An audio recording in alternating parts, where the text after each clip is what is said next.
Dobrý deň, som Monika, špecialistka pre Antinol.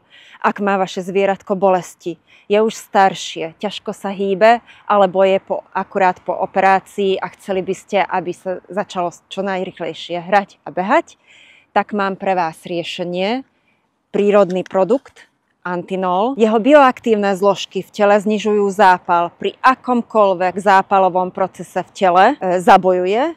Synergicky pôsobí aj s ostatnými protizápalovými liekmi a vaše zvieratko bude onedlho opäť aktívne a bude si užívať šťastné dni a veselý pohyb.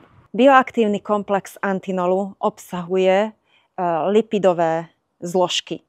Veľké množstvo nenasýtených mastných omega-kyselín, ich estery, v tukoch rozpustné vitamíny a rôzne antioxidanty. Tento komplex spoločne pôsobí v tele protizápalovo.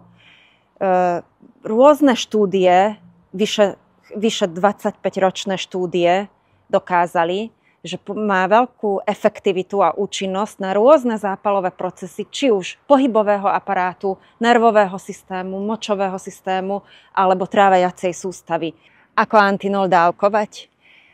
Ak máte zvieratko do 20 kg, či už psíka alebo mačičku, tak dávate prvé 2 týždne 2 kapsulky denne a po 2 týždňoch každý deň 1 kapsulku. Môžete kľudne podávať aj dlhodobo, viac mesiacov.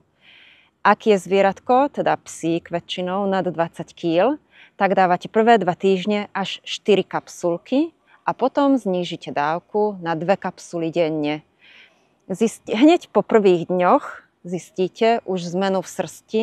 Tá srsť bude oveľa jemnejšia, krajšia, kľudne môžete ísť so zvieratkom aj na súťaž, bude tak. Vyše 25 rokov sa robili mnohé štúdie s účinnou látkou Antinolu. Viete si ich pozrieť na webovej stránke. Ak sa rozhodnete a chcete urobiť dobré pre svoje zvieratko a mať ho aktívne ešte veľmi dlho, tak si viete kúpiť Antinol na našej webovej stránke alebo ho hľadajte u svojho veterinára.